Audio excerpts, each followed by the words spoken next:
El prestar servicio en la iglesia. Al servir y dirigir de la manera que el Señor ha indicado, sea cual sea nuestro llamamiento, llegaremos a ser una bendición y al mismo tiempo seremos bendecidos. En el mundo de hoy es común medir nuestro progreso personal por medio de puestos de responsabilidad cada vez mayor en el trabajo o por aumentos de sueldo que indican mayores logros personales. Con frecuencia consideramos los puestos de responsabilidad visibles como una señal de que la persona colabora de una manera importante. No es de extrañar entonces que muchas personas tengan dificultades para saber cuál es la mejor forma de medir su progreso en los asuntos espirituales.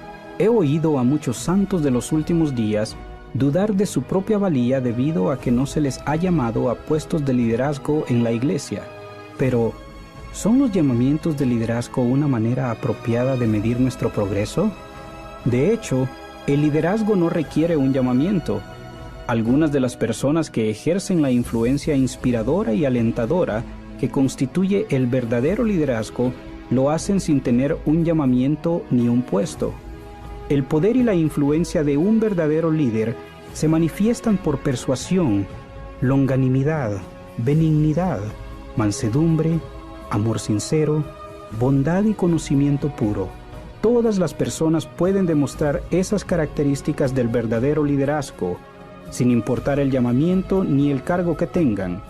Un llamamiento de liderazgo coloca a las personas en una posición en la que aprenden a amar, a ser pacientes y a persuadir mediante el conocimiento puro y la benignidad. Asimismo, aprenden que cualquier intento de imponer cierto comportamiento va acompañado del alejamiento del espíritu y menos eficacia. Después de nuestro relevo, sabremos si hemos progresado y aprendido en el desempeño de nuestro llamamiento.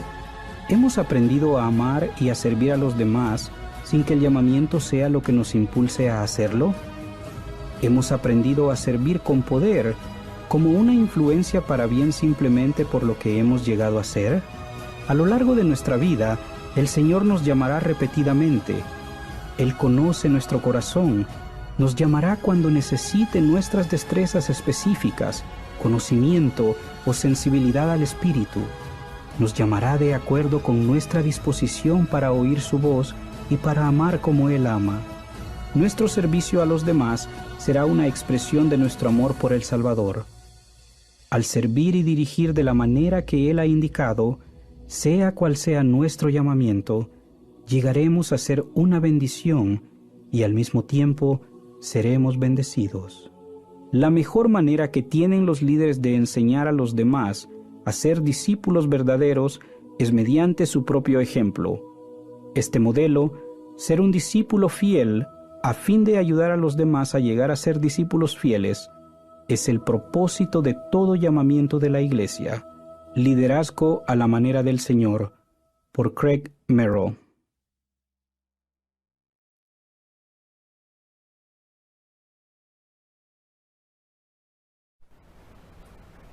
Estimados hermanos, bienvenidos a la clase de la escuela dominical correspondiente a la semana del 8 al 14 de marzo. Nuestra clase se titula Fortalecer a la Iglesia y vamos a estudiar las secciones de doctrinas y convenios de la sección 23 a la 26. En esta lección, hermanos, que vamos a estudiar, vamos a tocar puntos muy importantes que nos da mucho que pensar y nos da mucho también que meditar y que aprender en las cosas que el Señor quiere enseñarnos a través de estas importantes revelaciones. Y una de ellas es que todos podemos fortalecer a la iglesia. Cuando somos bautizados, hermanos, no somos bautizados únicamente para pasar por una ordenanza. Recordemos que esa ordenanza es un convenio sagrado y muy especial y muy importante en nuestras vidas, en el cual, así como obtenemos grandes bendiciones, también tenemos deberes. Recordemos que un convenio es algo que se hace en dos partes, no es solo una parte. Además de las bendiciones tenemos nuestros deberes. y nuestros deberes, además de la obediencia, de seguir adelante con todo lo que se nos ha indicado hacer en cuanto a ordenanzas, en cuanto a los mandamientos, tenemos también que debemos ayudar en la edificación del reino de Dios, y por eso todos podemos fortalecer a la iglesia. Este punto lo vamos a puntualizar muchísimo, valga la redundancia, en la sección 23 de Doctrinas y Convenios. Como habíamos hablado en la anterior lección y en otras atrás, había que organizar la iglesia. Estuvimos un poco hablando de ello en la última lección.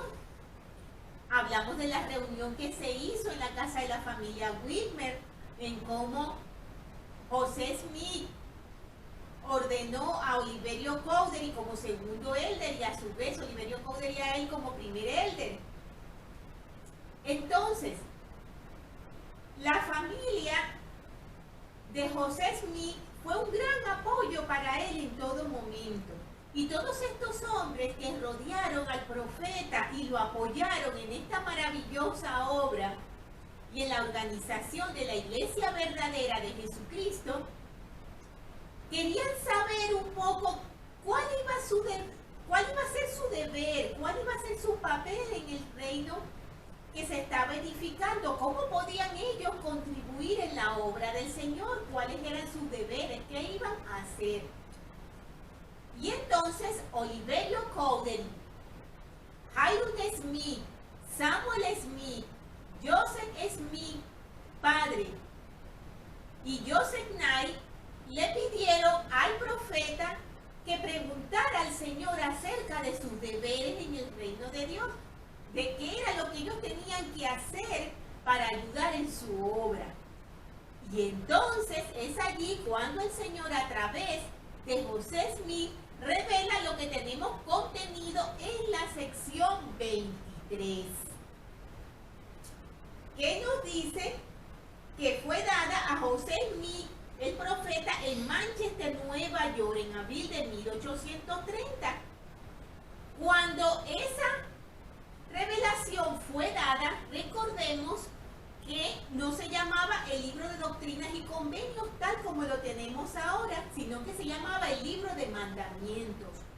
Para cuando esas revelaciones se dieron, se incluyeron en el libro de Mandamientos como 5 revelaciones por separadas, correspondiente a cada una de estas personas a quienes iba dirigida. Pero más adelante se decidió ponerlas en una sola sección, y así fue sucesivamente siendo en las posteriores ediciones. Por esa causa es que al principio nos dice, del encabezado de la sección 23, una serie de 5 revelaciones dadas por medio de José Smith el profeta, porque en principio fueron 5, pero luego más adelante se recopilaron en una sola, que es la sección 23. Vamos a ver lo que les dice el Señor a cada uno de ellos. Se repiten las cosas que le dice el Señor, y entre eso los manda a fortalecer la iglesia. Tenemos que le habla a Oliverio Cowdery, y él le dice que no se halla bajo condenación, y lo manda a predicar la verdad desde ahora en adelante. Eso lo dice al principio. Pero en el primer versículo le dice también algo muy importante, hermanos. Le dice: Oliverio, te hablo unas pocas palabras. Bendito eres y no estás bajo condenación, mas cuídate del orgullo, no sea que entres en tentación. El Señor allí le dice a Oliverio Cowdery algo muy importante. Oliverio Cowdery tenía ciertos problemas por motivos de su orgullo. Fallos normales en cualquier ser humano, y en él eran fuertes. Recordemos que al principio, cuando Oliverio Cowdery servía de escribiente al profeta José Smith, en una revelación que le dio el Señor le mencionaba que le daría el privilegio de traducir. Si recuerdan, eso le provocó a él mucha ansiedad por traducir lo antes posible. Él probablemente, dada su instrucción, que era superior a la del profeta, pensaba que esto era muy fácil y que él lo podría hacer a la perfección. Y por eso apretaba el paso y procuraba que rápidamente se le diera esa autorización. Y recordemos lo que pasó y el fracaso tan grande que tuvo. Porque él no esperó la indicación del Señor al momento que era la correcta, sino que quiso apresurarse de acuerdo a su propia sabiduría y su parecer. Tenemos también que más adelante veremos que lamentablemente Oliverio Cowdery se aparta y pierde grandes privilegios que pudiera haber tenido si se hubiera mantenido firme junto al profeta. Tenemos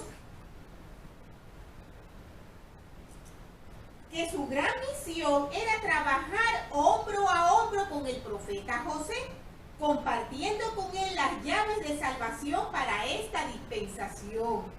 También tenía el deber de dar testimonio a toda la humanidad sobre la restauración del Evangelio. Lamentablemente, él perdió estos privilegios tan grandes por motivo también de su orgullo.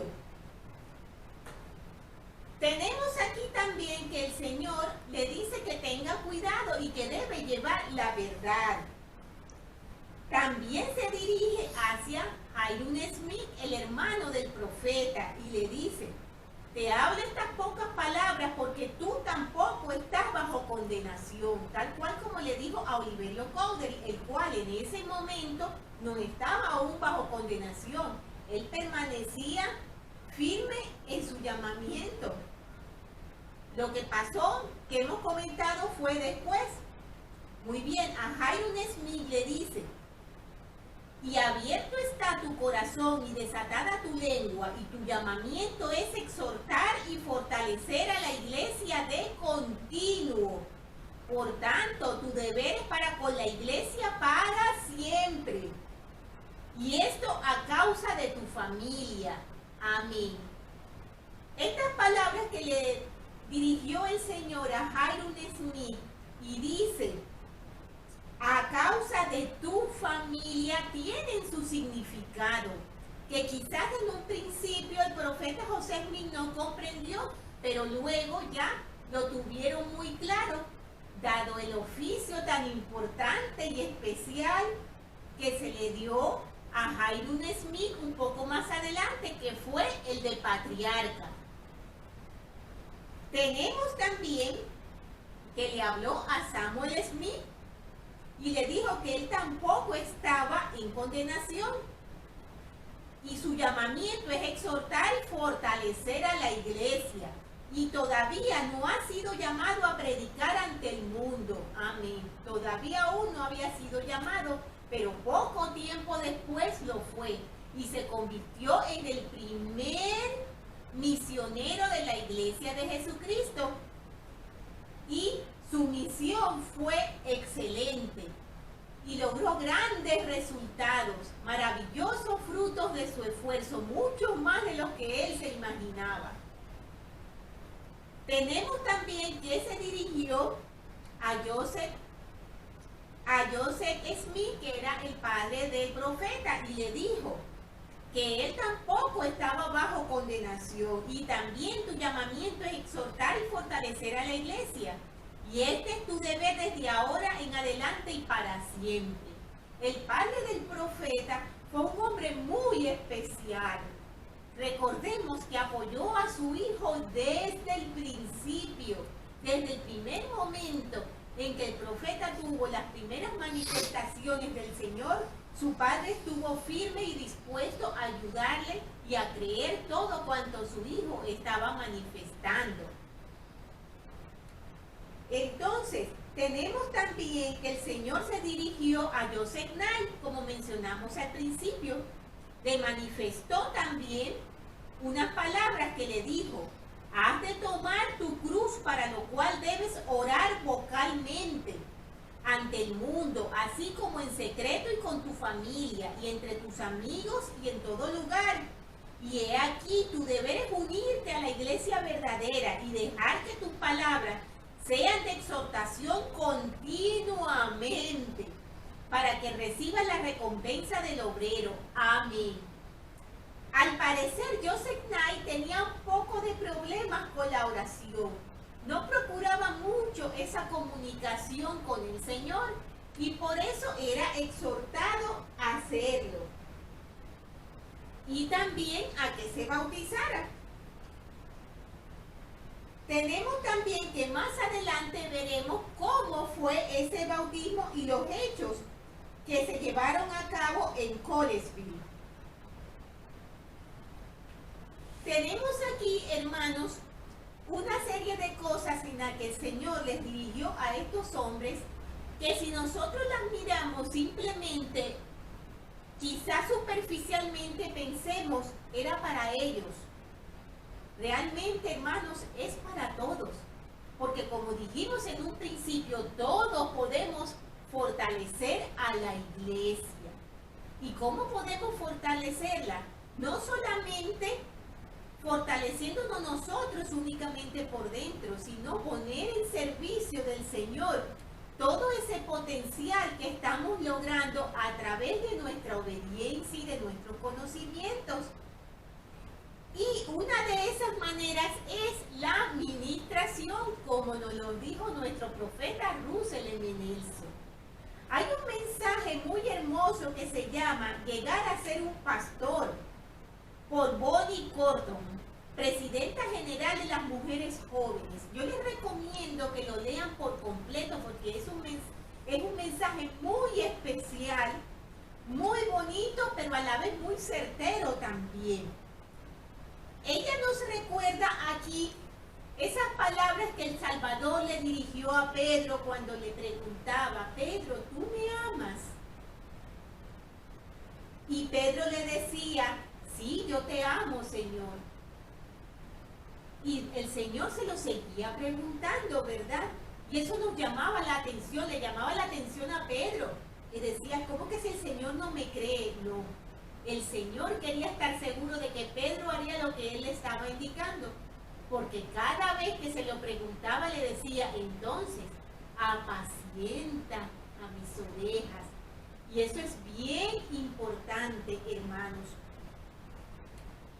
Tenemos que el presidente Russell M. Nelson extendió una invitación similar a nosotros de que apacentáramos a las ovejas de nuestro Padre de una manera más santa y que lo hiciésemos por medio de la administración. Con el fin de aceptar eficazmente esa invitación, debemos desarrollar un corazón de pastor y comprender las necesidades de las ovejas del Señor. Entonces, ¿cómo llegamos a ser los pastores que el Señor necesita que seamos? Como sucede con todas las preguntas, podemos mirar al Salvador Jesucristo, el buen pastor. El Salvador conocía a sus ovejas y las tenía contadas. Estaban cuidadas y estaban reunidas en el redil de Dios. Entonces, la hermana Cordon nos da algunas recomendaciones. Una de ellas nos dice, con respecto a esas palabras, las ovejas tienen que estar conocidas y contadas. Al esforzarnos por seguir el ejemplo del Salvador, primero tenemos que conocer y contar sus ovejas. Se nos han asignado prestar servicio a personas y familias específicas para que estemos seguros de que todos los que forman parte del rebaño del Señor sean contados y ninguno olvidado. Sin embargo, contar en realidad no es una cuestión de números, es asegurarnos de que cada persona sienta el amor del Salvador por medio de alguien que sirve por él. De esa manera todos podemos reconocer que un amoroso Padre Celestial nos conoce. Ella también recomendaba cuidarlas, como lo hacía el Salvador. Una segunda manera de desarrollar el corazón función de pastor es cuidar de sus ovejas. Como miembros de la Iglesia de Jesucristo de los Santos de los últimos días, podemos movernos, arreglar, reparar y volver a construir casi cualquier cosa. Somos rápidos para satisfacer una necesidad con una mano que ayuda o con un plato de galletas. Pero hay algo más.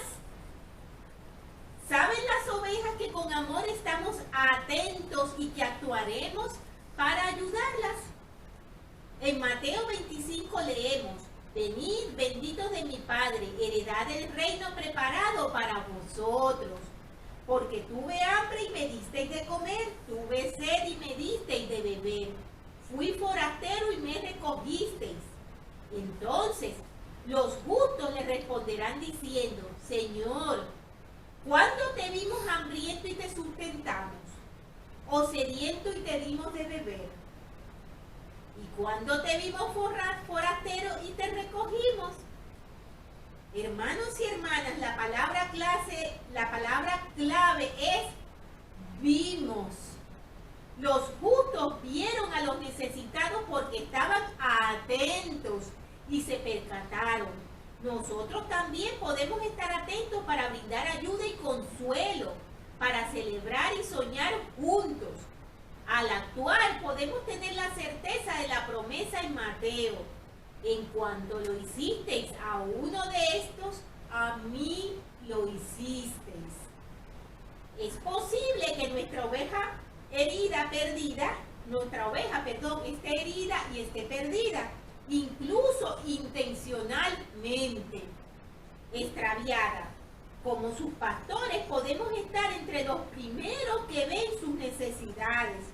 Podemos escuchar y amar sin juzgarla y ofrecer esperanza y ayuda con la guía prudente del Espíritu Santo.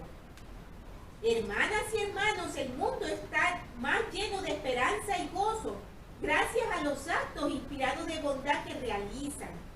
Al procurar la guía del Señor, cómo transmitir su amor y ver las necesidades de las personas que ministramos, se abrirán nuestros ojos. La asignación sagrada de la administración les da a ustedes el derecho divino a la inspiración. Pueden buscar esa inspiración con confianza. Otro aspecto importante: reunidas en el rebaño de Dios deben estar las ovejas. Tercero, deseamos que nuestras ovejas sean reunidas en el rebaño de Dios. Para ello debemos considerar dónde se encuentran en la senda de los convenios y estar dispuestos a caminar con ellos en su viaje de fe. Tenemos el sagrado privilegio de llegar a conocer su corazón y orientarlas al Salvador.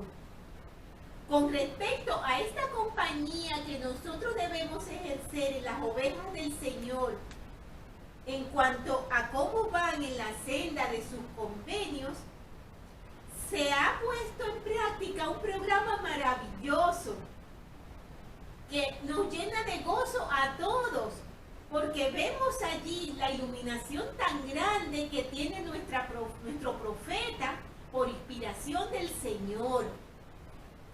Él ha elaborado un programa importantísimo que se llama Mi Senda de los Convenios, y ese programa se está llevando adelante en todas nuestras capillas, y es un programa realmente hermoso porque nos estamos ocupando muy de cerca de todas esas ovejitas nuevas que están entrando en los convenios con el Señor.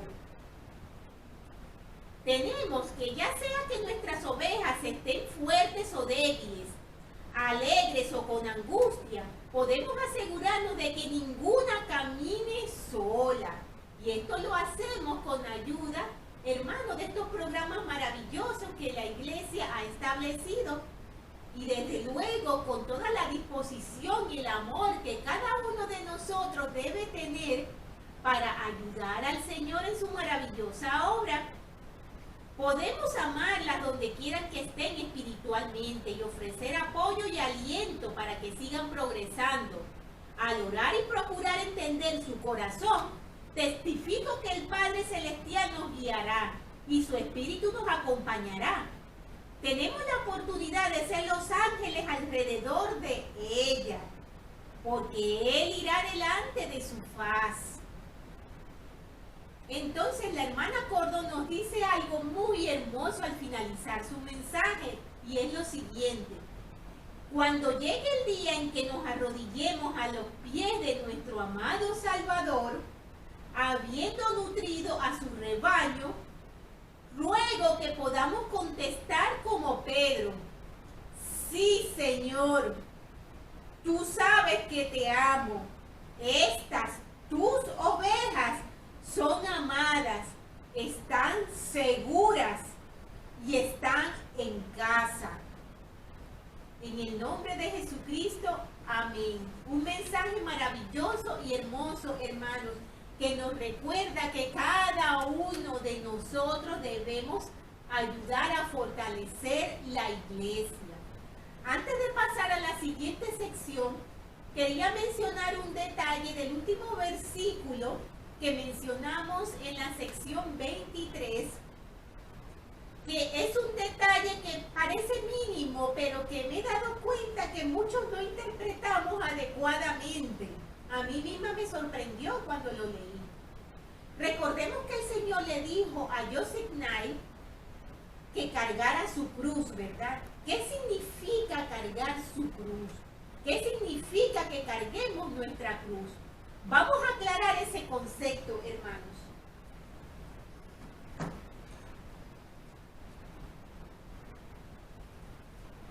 ¿Qué significa tomar la cruz?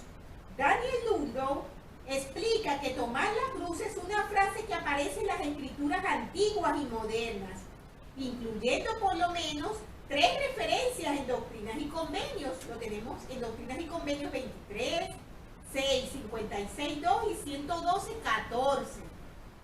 En Mateo 16, 24 se citan las palabras del Salvador cuando dijo: si alguno quiere venir en pos de mí, niéguese a sí mismo y tome su cruz y sígame.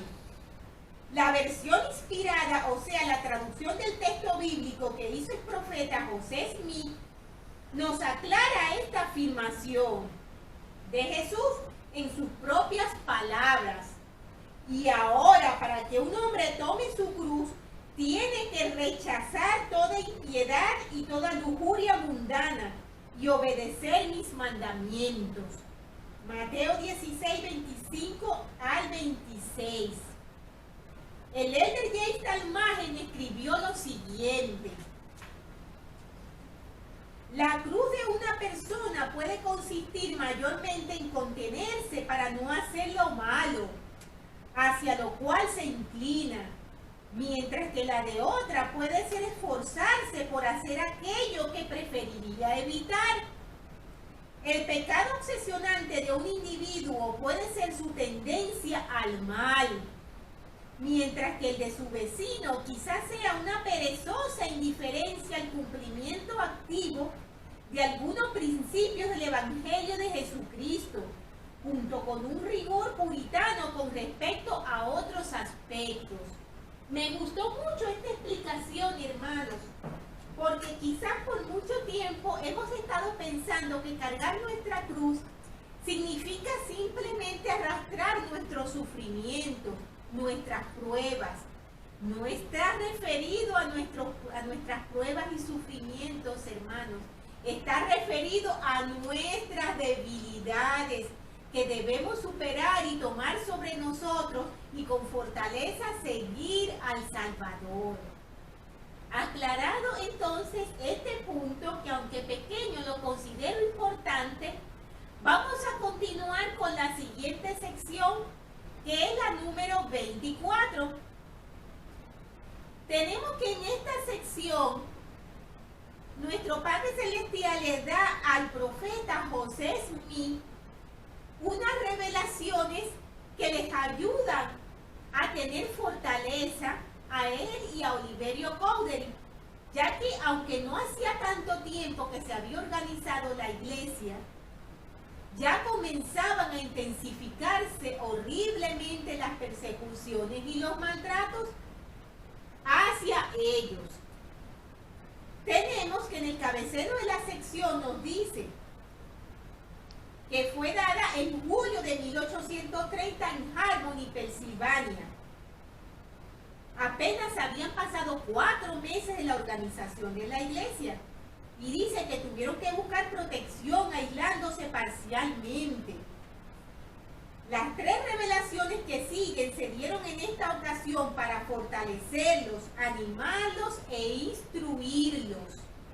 Veremos por qué las 3 fueron dadas especialmente para eso, para ayudarlos. Las 3 siguientes, porque veremos ahora que la 25 es muy especial y estaba dirigida a la esposa del profeta José Smith, a Emma Smith, que lo leeremos un poquito más adelante. Tenemos que, entre las cosas que le dice el Señor, les revela varias cosas importantes. Les recuerda el llamamiento del profeta para traducir, predicar y explicar las Escrituras. A Oliverio Cowdery para predicar el Evangelio. Y se revela la ley concerniente a los milagros, las maldiciones, al sacudir el polvo de los pies de uno y a salir sin bolsa ni alforja. De eso hablaremos enseguida, hermanos. El Señor le dice al profeta, en el primer versículo, he aquí, fuiste llamado y escogido para escribir el libro de Mormón y a mi ministerio, y te he elevado de tus aflicciones y te he aconsejado de manera que has sido librado de todos tus enemigos y de los poderes de Satanás y de las tinieblas. El Señor le está refrescando la memoria al profeta, que se siente agobiado por tanta persecución y tanta dificultad por la que estaban pasando. Tenemos aquí una lección muy importante que dice que el Salvador nos puede elevar de nuestras aflicciones. Pero vamos a ver, como hemos dicho en otras clases, siempre hay un trasfondo histórico, hay una historia. ¿Qué estaba pasando? ¿Cuáles eran esas dificultades que se estaban intensificando y que hacían que el profeta José Smith, Oliverio Cowdery y Emma Smith se sintieran tan abrumados y tan aplastados, por decirlo de alguna manera, en las circunstancias? Vamos a leer un poquito lo que estaba pasando históricamente.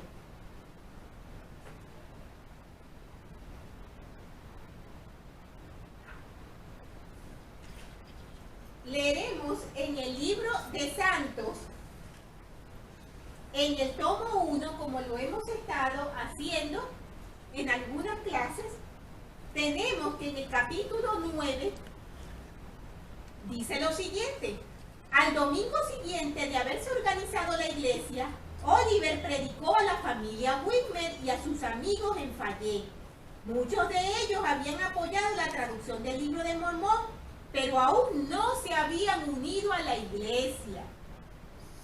Cuando Oliver terminó de hablar, 6 personas le pidieron que los bautizara en un lago cercano.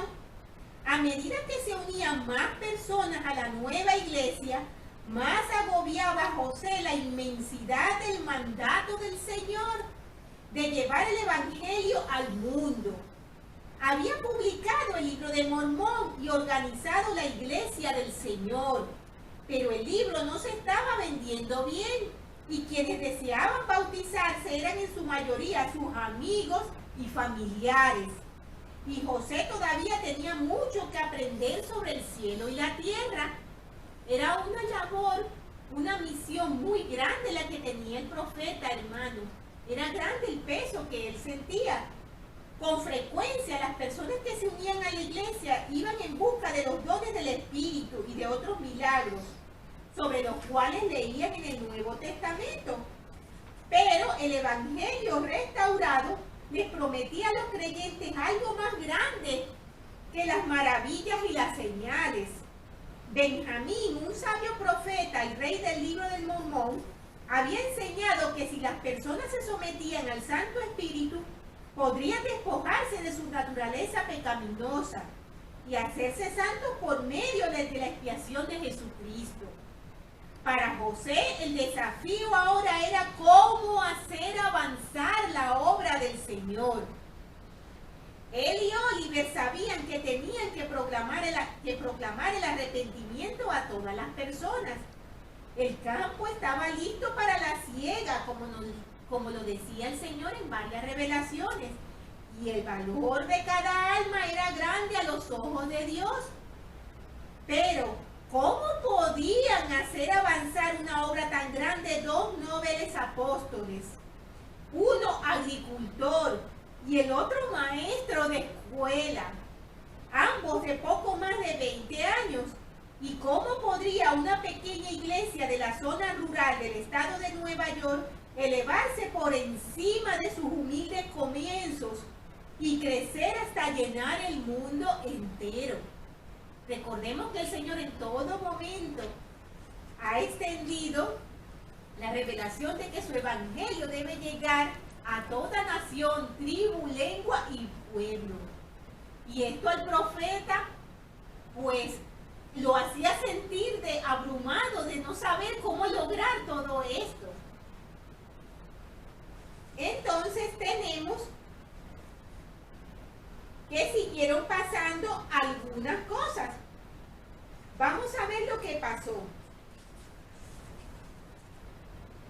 El profeta se sentía abatido, como habíamos dicho. No sabía cómo continuar.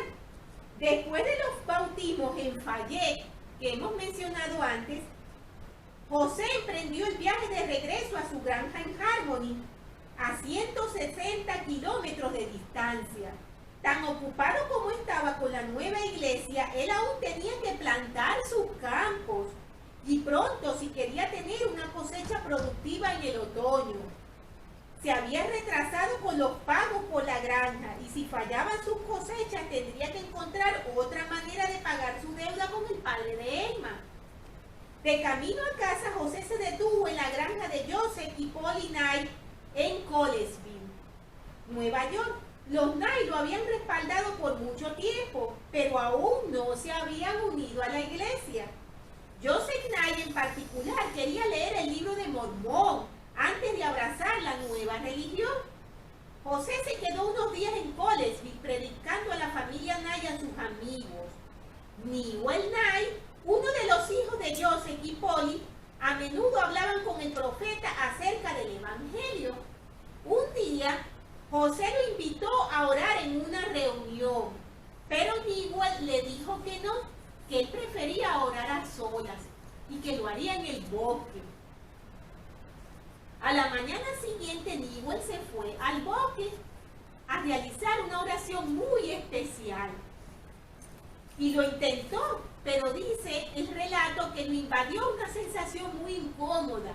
Él comenzó a sentirse muy mal. Y como cada vez empeoraba esa sensación que él tenía, él se marchó de nuevo a su casa, muy abatido. Y cuando llegó, le pidió a su esposa, Sally, que buscara al profeta. José fue corriendo a ver a Newell y encontró a los familiares y a sus vecinos contemplando atemorizados, mientras el joven sufría violentas contorsiones en su cara, sus brazos y piernas. Y cuando Newell vio a José, gritó: «¡Echa fuera al demonio!». Hasta entonces José nunca había intentado reprender al demonio o sanar a alguien, pero sabía que Jesús había prometido a sus discípulos el poder de hacerlo.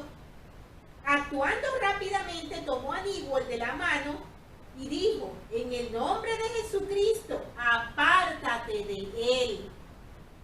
Tan pronto como habló José, las contorsiones se detuvieron. Newell se desplomó en el suelo, exhausto pero ileso, murmurando que había visto al diablo abandonar su cuerpo. Los Knight, sus vecinos, estaban asombrados por lo que José había hecho. Mientras llevaban a Newell a la cama, José les dijo que era el primer milagro que se había efectuado en la iglesia. Fue hecho por Dios, testificó, y por el poder de la divinidad. Tenemos entonces que a fines de junio de 1830, Emma viajó con José y Oliver hacia Colesville. Las noticias del milagro que José había efectuado esa primavera, el milagro del que acabamos de hablar, se había esparcido por toda la región y ahora los Knight y varias otras familias deseaban unirse a la iglesia. Emma también estaba lista para su bautismo. Al igual que los Knight, ella creía que el Evangelio restaurado, en el Evangelio restaurado y en el llamamiento profético de su esposo, pero todavía no se había unido a la iglesia. Cuando ellos llegaron a Colesville, José, con ayuda de otras personas, comenzaron a construir un dique para preparar el lugar para efectuar los bautismos. Lamentablemente, cuando llegó el día de efectuar las ordenanzas, descubrieron que el dique había sido saboteado, había sido destruido por otras personas para impedir las ordenanzas. Lamentablemente, se sintieron muy mal, desde luego, muy decepcionados. Entonces se llevó a cabo una reunión dominical en su lugar y Oliver predicó sobre el bautismo y el Espíritu Santo. Después de ese sermón, un ministro local y algunos miembros de su congregación interrumpieron la reunión e intentaron arrastrar afuera a uno de los creyentes. Emma estaba bien familiarizada con esta violencia porque ya ella la había vivido en contra de su esposo, como hemos dicho en otras clases. Trataban de acusar a su esposo de engaño, de fraude, de sacar provecho de las personas. Siempre se decía que José Smith trataba de engañar para aprovecharse de la gente. También se burlaban de ellos y los llamaban mormonitas. Al día siguiente, Emma y los demás regresaron al río muy temprano para evitar problemas. Repararon el dique y una vez que había agua suficiente se efectuó la ordenanza. Y se bautizaron a Emma, a Joseph y a Polly Knight y a otras 10 personas más. Durante los bautismos, algunos hombres se mantuvieron a lo largo de la orilla, a poca distancia, interrumpiendo con burlas a los creyentes. Emma y los demás trataron de ignorarlos, pero cuando el grupo iba de regreso a la granja de la familia Knight para efectuar las confirmaciones, se sintieron muy amenazados porque ya comenzaban a seguirles más de cerca y a vociferar amenazas contra ellos. En la casa de la familia Knight intentaron hacer la confirmación, pero no pudieron, porque nos dice el relato que se congregaron un número aproximado de 50 personas amenazando con agredirlos y haciendo muchísimo ruido que impedían llevar adelante la ordenanza. Temiendo ser atacados, los creyentes huyeron a una casa vecina para tratar de hacer las confirmaciones en paz. Pero antes de que pudieran llevar a cabo las ordenanzas, un alguacil llegó y arrestó al profeta, acusándolo de generar todos esos disturbios a causa de su predicación acerca del libro de Mormón. En 2 ocasiones el profeta fue juzgado a causa de esto, injustamente, evidentemente, y esto desde luego causaba una gran angustia en su familia, que no tenían de otra más que esperar a que él fuera puesto en libertad. Nos dice también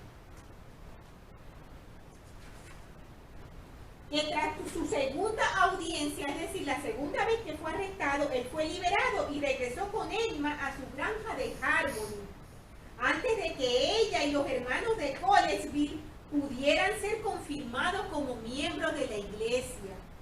De vuelta a casa, José empezó nuevamente a trabajar en su granja, pero el Señor le dio una nueva revelación, que es lo que vamos a leer ahora aquí también en esta sección, que dice que es acerca de cómo debía utilizar su tiempo. El Señor le dijo: porque dedicaré todo tu servicio a Sión, mas para los trabajos temporales no tendrás fuerza, porque este no es tu llamamiento. Se le dijo a José que plantara sus campos y luego partiera para confirmar a los nuevos miembros de Nueva York. La revelación creó muchas incertidumbres en la vida de Emma. ¿Cómo se ganarían la vida si José dedicaba todo su tiempo a los santos? ¿Qué haría ella mientras él estuviera fuera sirviendo en la iglesia? Ella tenía que quedarse en casa o lo acompañaba. Y si esto era lo que él deseaba, es decir, el Señor, ¿qué función tendría ella en la iglesia? Haciéndose Emma todas estas preguntas y estando tan preocupada, fue cuando el Señor la reconfortó con la revelación que tenemos en la sección 25, donde el Señor la llama una dama elegida, que ya llegaremos a ese punto. Conociendo el deseo que Emma tenía de recibir guía, el Señor le habló en una revelación dada por medio de José, como lo acabamos de decir.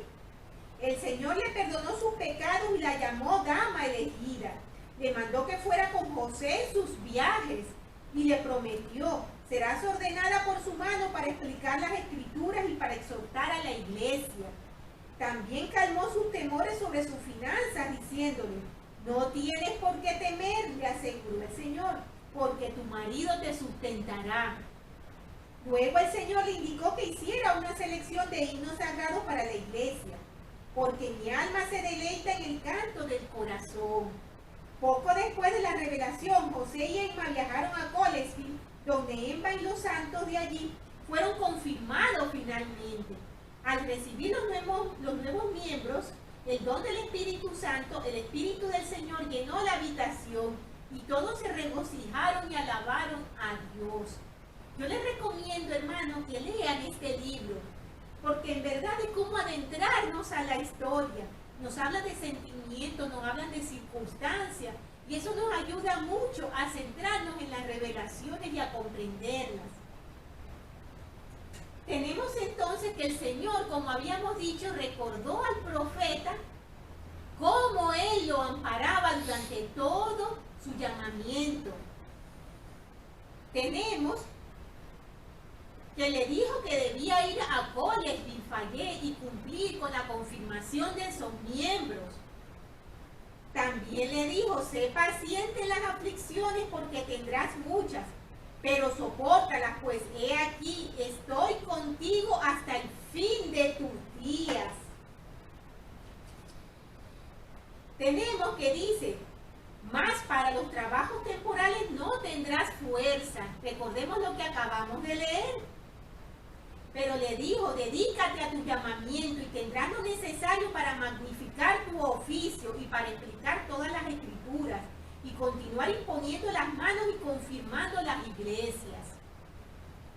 Y tú, hermano Oliver, dirigiéndose ahora a Oliver Cowdery, continuarás anunciando mi nombre al mundo y también a la iglesia.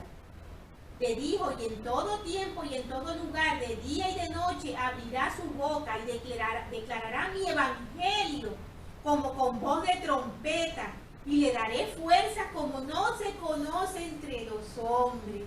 Qué gran bendición recibía Oliver Cowdery en esta revelación.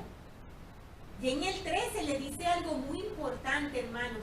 Si recuerdan, cuando hablábamos en el encabezado, hablamos de la ley de los milagros. Bien, el versículo 13 dice: no exijáis milagros, a no ser que os lo mande, sino para echar fuera demonios, sanar enfermos y para resistir serpientes ponzoñosas y venenos mortíferos. Y no haréis estas cosas a menos que os lo pidan aquellos que lo deseen, a fin de que se cumplan las Escrituras, porque obraréis conforme a lo que está escrito. Vamos a detallar un poquito eso de esa ley de los milagros, porque es importante, hermanos. A veces pensamos que el Señor debe demostrar que Él existe. A veces pensamos que el Señor debe ayudarnos a llevar su evangelio a través de una demostración de su poder en las personas a quienes estamos enseñando. Y no funciona de esa manera, hermanos. Vamos a leer un poco. El Señor le dijo: no exijáis milagros, a Oliver Cowdery. se le mandó que evitara exigir milagros, aparte de los que estaban relacionados con la prédica del Evangelio, a menos que fueran ordenados por el Señor. Los milagros mencionados por el Señor en el versículo 13 se refieren a los dones del Espíritu Santo, otorgados a los que creen y obedecen el Evangelio de Cristo. Y su objeto no es la conversión de la gente a la verdad, sino el bendecir a los que ya están convertidos. Al requerirse a la persona que necesita de un a la persona que necesita de un milagro que lo solicite, se cumplen las escrituras, es decir, los milagros se efectúan en beneficio de los que creen y por lo tanto son una señal de su fe. Los milagros no están hechos como una herramienta para que alguien crea y se convenza. Los milagros están hechos como una recompensa y una bendición a la fe de las personas. Un punto muy importante, hermanos. Tenemos que también en el versículo 14 le dijo, en el 15, y en cualquier lugar donde entréis y no os reciban en mi nombre, dejaréis una maldición en vez de una bendición, sacudiendo el polvo de vuestros pies en contra de ellos, como testimonio y limpiándoos los pies junto el camino. Este es otro punto, hermanos, que es importantísimo que tomemos en cuenta, porque quizás hemos escuchado la explicación a esto un poco diferente o un poco equivocada. No es tan sencillo y no es como que en que cada lugar donde vayamos debemos constituir esto de sacudirnos los pies si no somos recibidos. Vamos a leer a qué se refiere eso específicamente y cuándo se puede hacer. Tenemos que las maldiciones, así como las bendiciones, se pueden impartir mediante el poder y la autoridad del sacerdocio. Doctrinas y Convenios 124-93. Entre ellas se halla el sellamiento de los incrédulos y rebeldes al castigo de Dios. La acción de lavarse los pies como testimonio contra los que rechazan a los siervos del Señor es una ordenanza de maldición y no una mera demostración de que se ha dado un testimonio de la verdad y que éste ha sido rechazado. Mediante esa ordenanza de lavamiento, los que rechacen la verdad quedan a su propia merced. Y los que les predicaron el Evangelio ya no son responsables por ellos ante el Señor. Esto lo podemos ver también en Doctrinas y Convenios 88, del 81 al 82.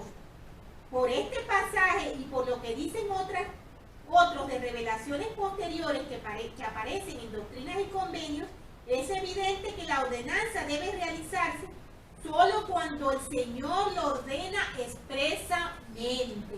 Por lo cual, hermanos, no es algo que debemos tomar a la ligera, ni pensar que lo podemos hacer continuamente porque simplemente no quisieron escucharnos.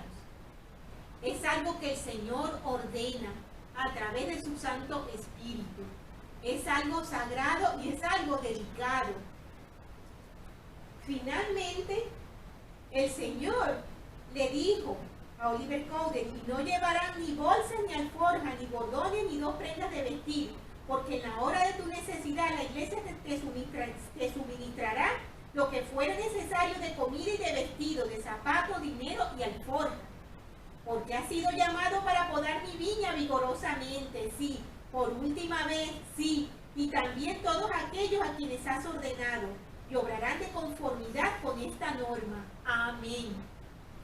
¿Qué nos recuerdan esos versículos, hermanos? A nuestra maravillosa obra misional, a esa maravillosa obra del Señor aquí en la tierra que cumplen esos jóvenes con tanto esfuerzo, con tanto amor y con tanta dedicación. Tenemos entonces que siguientemente tenemos la sección número 25 que se refiere a Emma Smith como una dama elegida.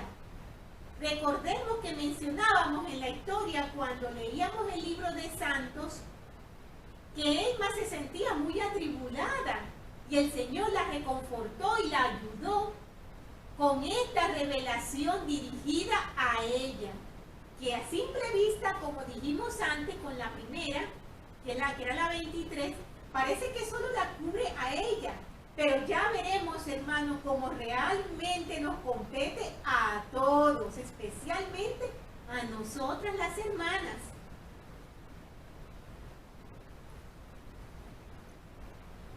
Tenemos que en primer lugar el Señor le dice, escucha la voz del Señor tu Dios mientras te hablo, Emma Smith, hija mía, porque de cierto te digo que todos los que reciben mi evangelio son hijos e hijas en mi reino. ¿Por qué, hermanos? Porque todos cuando pasamos por las aguas del bautismo y hacemos ese convenio tan hermoso y tan especial con el Señor, pasamos a ser entonces sus hijos espirituales literalmente. Tenemos que a los que no participan de tales convenios se les conoce como los hijos de los hombres. Y a los que pecan como Caín lo hizo, se les da el nombre de hijos de perdición. ¿En qué sentido era Emma Smith una dama elegida? Emma Smith era una dama elegida porque era llamada a una obra muy especial. Una de ellas era que ella iba a presidir la organización de la Sociedad de Socorro que se fundaría más adelante. Aparte de eso, el Señor le indicó que ella debía ser una ayuda idónea y un apoyo para su esposo. Ella debía acompañarlo a los viajes. Ella debía ayudarlo. También se le asignó recopilar un himnario que hacía falta en la iglesia y otras cosas más. Y el Señor le dijo algo muy importante a Emma.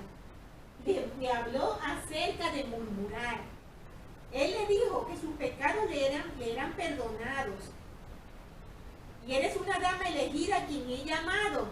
No murmures a causa de las cosas que no has visto, porque se han retenido de ti y del mundo para mi sabio propósito en un tiempo futuro.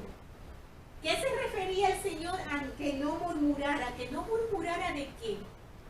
Hermanos, Emma Smith era como cualquier otro ser humano, como cualquiera de nosotras, con sus debilidades, con sus sentimientos. Por ser ella la esposa del profeta, ella quizás sentía en su corazón que podía tener ciertos beneficios, ¿verdad? Ciertos privilegios. Y uno de esos era ver las planchas de oro. Pero a ella no le era concedido eso. Y eso la hacía sentir a ella un poco triste de pensar, ¿por qué no soy uno de los 3 testigos? ¿Por qué si soy la esposa del profeta? Y algunas veces ella se lo manifestaba a su esposo. También así tenía esa inquietud de las que hablábamos antes, de no saber de qué manera ellos como familia iban a sustentarse. ¿Qué iba a hacer ella si su esposo solo se dedicaría a la obra del Señor? El Señor le dijo, no murmures porque todo está hecho para un sabio propósito. Y estas palabras del Señor la reconfortaron a ella grandemente. Ella sufría una presión muy grande, hermano. Aparte de sus sentimientos, ese malestar era alimentado por su padre también, en parte, ya que él la regañaba mucho, diciéndole que en un principio, cuando no le creían a José Smith, él le decía constantemente que la estaba engañando, que cómo era posible que ella permitiera que él la engañara de esa manera, que eso no era lo que ellos le habían enseñado. Pero Emma sabía cuál era la verdad, aunque se sintiera un poco triste por no poder ver las planchas. Ella las tocaba cuando el profeta las tenía sobre la mesa cubiertas con unas telas. Podía tocarlas y podía sentir que eran las planchas de oro, mas no podía verlas ni cogerlas. Pero ella sabía que estaban allí y ella sabía de la maravillosa labor que su esposo estaba haciendo por el poder de Dios. Tenemos también versículo 7 el Señor. Y serás ordenada por su mano para explicar las escrituras y para exhortar a la iglesia de acuerdo con lo que te indique mi espíritu. Allí hay algo que aclarar que es importante, hermanos, y es la palabra ordenada. ¿Por qué? Porque quizás se preste a la confusión de pensar de que cuando se ordena a un hermano al sacerdocio se utiliza esta palabra, ¿verdad? Y quizás pensemos, ordenada significa que a Emma se le dio el sacerdocio. No. Vamos a ver la explicación. En los primeros días de la iglesia, ese vocablo se empleaba generalmente con referencia a ordenaciones y también al hecho de ser apartado, y era correcto. De acuerdo con el significado que la palabra tiene, se decía de los que poseían el sacerdocio que habían sido ordenados para presidir sobre la rama de la iglesia y efectuar obras especiales. Las hermanas también eran ordenadas al ser llamadas a alguna tarea o responsabilidad especial. En años posteriores llegamos a diferenciar entre ordenar y apartar, es decir, por imposición de manos. Los hombres son ordenados en los oficios del sacerdocio y apartados para presidir las estacas, barrios, ramas, misiones y organizaciones auxiliares. Las hermanas son apartadas, no ordenadas, para ser presidentas de las organizaciones auxiliares, para servir como misioneras, etc. Estas palabras que indican que Emma Smith fue ordenada para exponer las escrituras no significa que se le hubiera conferido el sacerdocio, sino que fue apartada para ese llamamiento, el cual llegó a su cumplimiento en la sociedad de socorro de la iglesia, que se llevó a cabo más adelante. También la tranquilizó el Señor, como leímos en el relato, con respecto a esa inquietud de su sustento temporal. El Señor le dijo que no se preocupara, que su esposo la sustentaría. Y le dijo, de cierto te digo que desecharás las cosas de este mundo y buscarás las de uno mejor. Esto es muy importante, hermanos. Emma Smith es una dama elegida, como lo somos todas nosotras también. Y debemos buscar las cosas de un mundo mejor, como le dice el Señor. Y para todas estas cosas, hermanos, es muy importante tener un espíritu de mansedumbre. Tenemos que el Señor le habla allí también de su asignación para también seleccionar himnos sagrados. Y le dice, porque mi alma se deleita en el canto del corazón. Sí, la canción de los justos es una oración para mí y será contestada con una bendición sobre su cabeza. Tenemos entonces que le habla el Señor de que la canción de los justos es una oración, y muchas veces lo hemos escuchado, hermano, que los himnos son considerados también oraciones para el Señor. Pero realmente hemos asumido eso en nuestros corazones, realmente lo entendemos, o cuando escuchamos y cantamos un himno, tal vez solo nos enfocamos en la belleza de las letras. Tienen mucho más que eso, hermanos. ¿Qué es el canto del corazón? ¿En qué forma se podría relacionar los sentimientos con la verdadera adoración? Al escribir en cuanto a la importancia de la música, el líder Bruce McConkie dijo lo siguiente: la música la recibimos de Dios para llevar a cabo sus propósitos. Las melodías dulces ablandan el alma del hombre y lo ayudan a prepararse para el Evangelio. Después que las personas han recibido la verdad, los cantos de alabanza que elevan a la deidad les ayudan a santificar y a limpiar sus almas. Tenemos también, hermanos, que el líder Boyka Packer sugirió que la música inspiradora puede llegar a ser una fuente de poder espiritual en la vida de las personas. Vamos a ver qué nos aconseja el presidente Packer, que es muy importante y que podemos poner en práctica en nuestras vidas y será de gran ayuda para nosotros. Él nos dice, Esto es lo que yo querría enseñaros. Escoged entre la música sagrada de la iglesia uno de vuestros signos favoritos, cuyas palabras os ayuden a elevaros y cuya música sea reverente. Uno que os haga sentir inclinados a la inspiración. Recordad el consejo del presidente Lee. Posiblemente soy un hijo de Dios. Sea el apropiado, ese himno tan hermoso, hermanos. Repasarlo en vuestra mente, aprenderlo de memoria. Aun cuando no tengáis capacitación musical, podéis cantar un himno mentalmente. Y bien, utilizadlo como el lugar al cual pueden ir vuestros pensamientos. Hacer que sea vuestro refugio de emergencia. Cada vez que os deis cuenta de que aquellos actores de sombras se cuelen desde las bambalinas de vuestro pensamiento y quieran ocupar el escenario de vuestra mente, acudid a vuestro himno como si fuera un disco que escucháis. Al comenzar la música y las palabras a formarse en vuestros pensamientos, los indignos comenzarán a retirarse avergonzados. En esa forma cambiará toda la ambientación del escenario de vuestra mente, puesto que la música es ennoblecedora y limpia. Los pensamientos indignos desaparecerán, porque al contrario de la virtud, que por propia decisión rechaza la inmundicia, el mal por su naturaleza no puede tolerar la coexistencia con la luz. Con el tiempo os encontraréis algunas veces canturreando interiormente la música.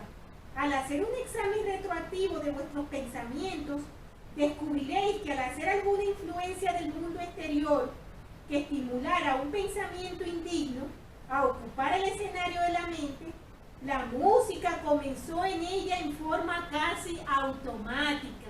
Cuando la tenemos fija en nuestras mentes y en nuestros corazones, hermanos, automáticamente, de hacerlo continuamente, ella va a aparecer cuando algo indigno toque nuestros pensamientos. Hay muchas referencias en las escrituras, tanto antiguas como modernas, que atestiguan de la influencia de la buena música. Parte de la preparación del Señor mismo para su gran prueba fue la influencia de la música, según se haya registrado en este versículo. Cuando hubieron cantado el himno, salieron al monte de los olivos. Marcos 14, 26. Muy importante, hermanos. Y finalmente, al terminar esta sección 25, el Señor dice: y de cierto te digo que esta es mi voz a todos, hermanos. No solamente a Emma Smith, sino a todos, especialmente a nosotras, las mujeres. El Señor nos ama grandemente, hermanas, y sabe que estamos fortalecidas especialmente en muchas cosas. En unas palabras muy hermosas que leí aquí nos dice que la mujer está dotada de un amor tan grande que es capaz de darlo aun cuando está destrozada por dentro. Y esa es una cualidad que la acerca muchísimo a los atributos del Salvador. Seamos obedientes y seamos fuertes, hermanas. Estudiemos esa sección tan hermosa y esos consejos que el Señor le da a Emma Smith. Les aconsejo que las estudien con detenimiento, ya que el tiempo aquí no nos da para todo. Tenemos que en la sección 26, finalizando, nos dice que esta revelación fue dada en Harmony, Pensilvania, en 1830, en julio. Y se les manda a estudiar las escrituras y a predicar. Y se confirma la ley del común acuerdo, dice. Nos dice en el último versículo, en el 2, y todas las cosas se harán de común acuerdo en la iglesia, con mucha oración y fe, porque recibiréis todas las cosas por la fe. Amén. Esta parte de esta sección, hermanos, hablamos un poquito en la clase pasada.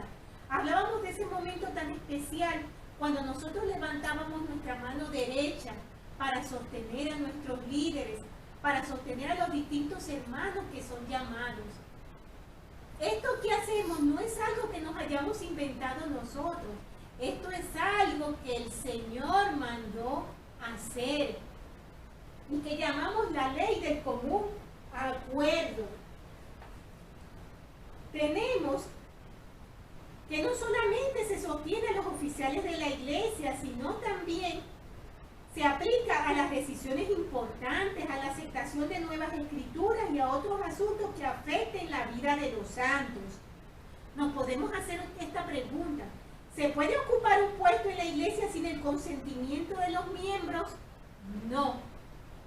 Ninguna persona puede presidir en la iglesia, en el cargo que sea, sin el consentimiento de los miembros.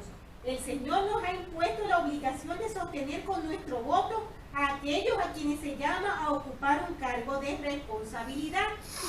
Pero ojo, hermanos, eso no significa que nosotros podemos escoger y decidir así ligeramente y decir, no me gusta ese hermano, quiero aquel. No funciona de esa manera. Dice, si los miembros decidieran lo contrario, una persona no podría presidir a ningún cuerpo de los santos de los últimos días. Sin embargo, no corresponde a los miembros el derecho de proponer o de escoger, sino que esa es prerrogativa del sacerdocio. ¿En qué caso se debe dar un voto en contra? Eso también es importante, hermanos, porque a lo mejor pensamos, si tenemos ese poder, por decirlo de alguna manera, de votar para sostener a nuestros líderes o a los hermanos que son llamados a ciertos llamamientos, ¿puedo hacerlo simplemente porque me parece que ese hermano no está capacitado o porque tengo algo personal en su contra? No lo podemos hacer. Ningún derecho tengo yo de levantar la mano para oponerme a una persona a quien se ha llamado a ocupar algún cargo en la iglesia, simplemente porque no me caiga bien o por motivo de algún desacuerdo o sentimiento personal que yo pueda tener, sino únicamente si me baso en que esa persona ha hecho algo malo y ha transgredido las leyes de la iglesia, cosa que lo incapacitaría para el cargo que se propone darle. La responsabilidad de los que sostienen a sus hermanos, es decir, nosotros, en todo momento en que levantamos la mano derecha, hermanos, es muy grande. Al votar afirmativamente, hacéis convenio solemne con el Señor de que sostendréis, es decir, que daréis toda vuestra lealtad, apoyo, sin reserva al oficial al cual sostuvisteis, como nos dice el presidente Harold Billy. Por lo cual, esto es una responsabilidad y algo que debemos tomar en serio, hermanos. No es meramente una acción que no tiene importancia.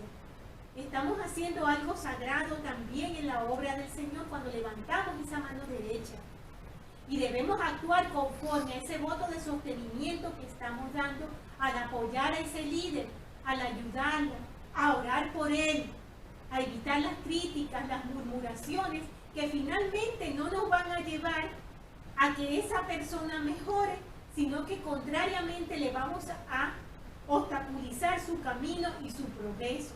Ayudémoslo, oremos por ellos y tratemos de ser fieles y firmes a ese voto de sostenimiento que le hemos dado. Recordemos que el Señor no hace nada al azar y que todos somos escogidos por Él. El Señor no va a llamar a nadie que Él no quiera. Y todo en su obra tiene un propósito. Yo sé, hermanos, sin ninguna duda que esta es la iglesia verdadera. Sé absolutamente sin ninguna duda que todos somos llamados por el Señor. Sé sin ninguna duda que el libro de Mormón es verdadero y que esa maravillosa obra de la restauración tuvo el privilegio de realizarla un hombre muy especial a quien el Señor comisionó para ello, que fue nuestro profeta de la restauración, José Smith, y que hoy en día tenemos un profeta también, un vidente y un revelador, que es el presidente Russell M. Nelson. Y no me cabe ninguna duda de que somos damas elegidas, que somos llamadas por el Señor, que tenemos un lugar muy importante en el plan de nuestro Señor. Y sé sin ninguna duda también que Él nos ama, nos ayuda, nos guía, nos protege y nos alienta durante todo el camino de la mortalidad. y nos espera con los brazos abiertos en su presencia. Y estas cosas, hermanos, dejo con mucho amor y humildad en el sagrado nombre de Jesucristo. Amén. Por favor, hermanos, estudien la siguiente lección que se llama: es preciso que todas las cosas se hagan con orden. Doctrinas y Convenios 27 al 28. Tengan, hermanos, una estupenda semana y un abrazo muy grande para todos.